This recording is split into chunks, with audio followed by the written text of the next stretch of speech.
hear that? I'm Mason. I got somewhere to go. I got some.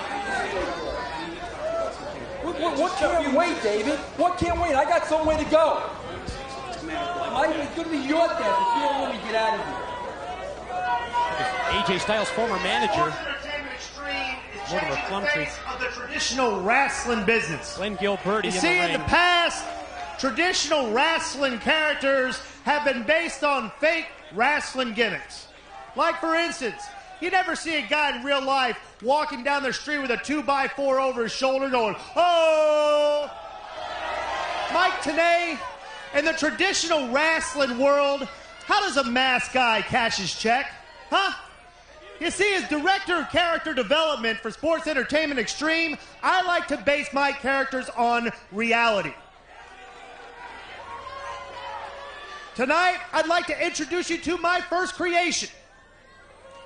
It's a man that's near and dear to all your hearts, but the reality of this man has been swept under the rug for the past 30 years.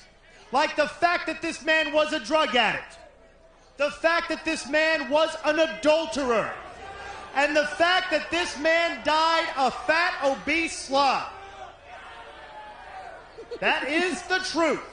Tonight, I bring to you my first creation. You see, Jorge Estrada, the Flying Elvis, he just didn't get it. Tonight, I bring to you the King. Tonight, I bring to you Disgraceland. Well, there you hear the introduction of Disgraceland by the director of character development, Glenn Gilberti, and the giggling, the uncontrollable giggling that you hear here at the broadcast table is Gilberti's running mate, his partner in crime, another one of Russo's cronies, the director of talent acquisitions. Let me at least introduce you, Mike Sanders. Look what I got here, Mike, today, some peanut butter and banana sandwiches.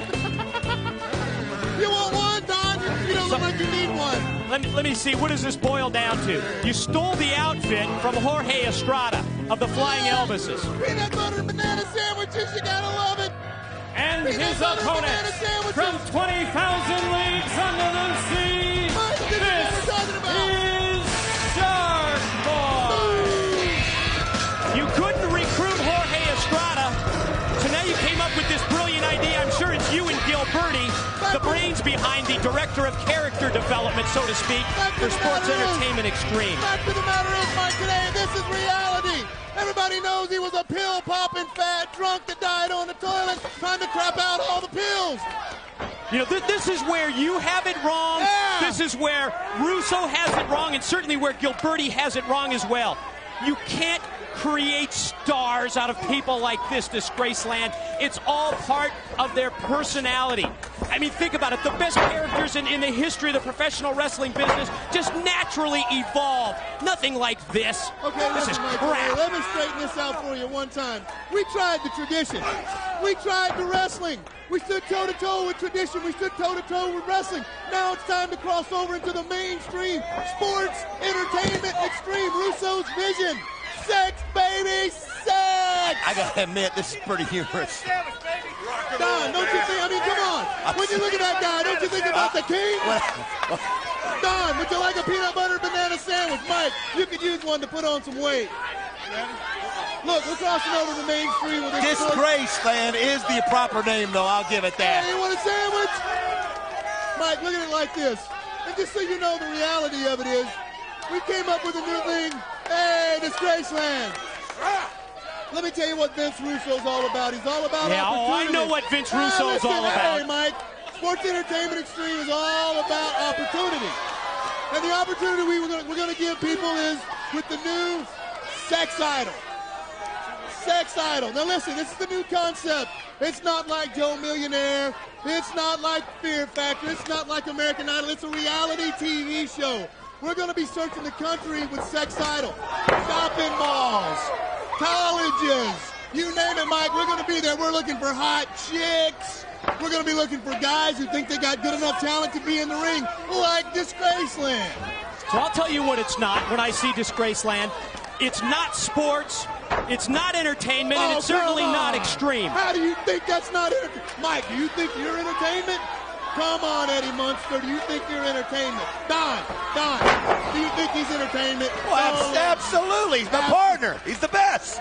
Yeah, he's your partner, all right. Well, Yeah. wouldn't you like to see some hot lesbians on the show? That's what Sex Idol's going to be all about. Crossing over. Mike, you got to change with the time. I mean, come on. Glenn Gilberti, this guy's big idea in WCW was to bring in with the Invisible Man, to bring in a team of Martian wrestlers. You call that any kind of character development? Well, I think so. Glenn Gilberti was going to make you the leader of the Martians. You got to love that, Mike. At least you'd had something to be good at.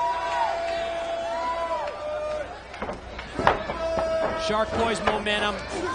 I don't even know that Momentarily Sharkboy knows stopped by what to... Disgraceland. Here he goes. The DSD. Dead Sea Here drop. it goes. Whoa. Well, that's the move that took out both of the SATs last week in an 8-man X-Divisional elimination. No way. Work on Disgraceland. This is a disgrace. Everybody.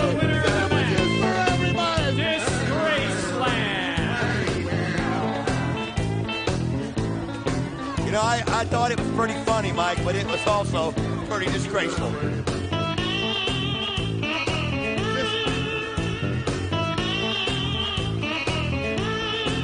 You got to admit, folks. Tell me that's not... What you remember, everybody worldwide remembers a pill-popping, a drunk, a fat slob. This is what reality is all about.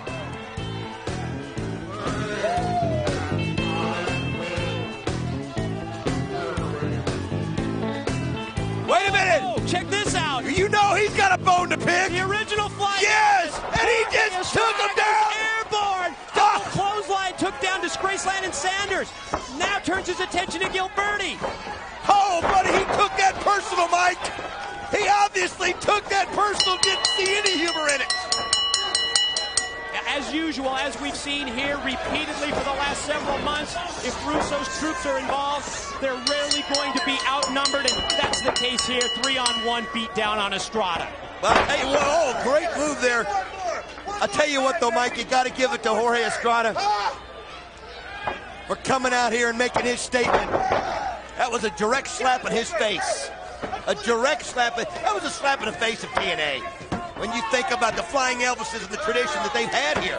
The very first match on NWA TNA were the Flying Elvises, and they just made a mockery of it. And I have no idea what this is all about, but we see Gilberti and Sanders taking Estrada, physically taking him towards the sex locker room area. Disgraceland. Wait a minute. Helping as well. Now they've got Estrada in the locker room. What in the world? No, come on. Put him in there. Oh, enough of this. Enough of this. Nah. Flush that toilet. I mean, you know, trying to be funny is one thing, but that's just enough of Get him that. out of here.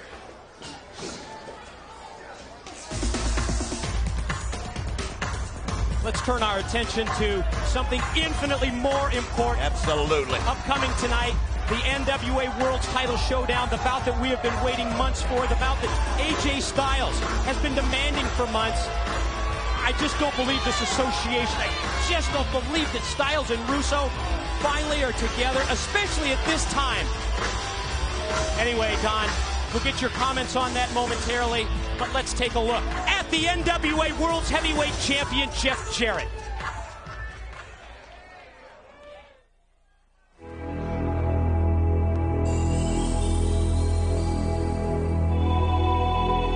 I was a boy traveling around the country watching wrestling matches. Every main event I saw just about was for the NWA World Heavyweight title.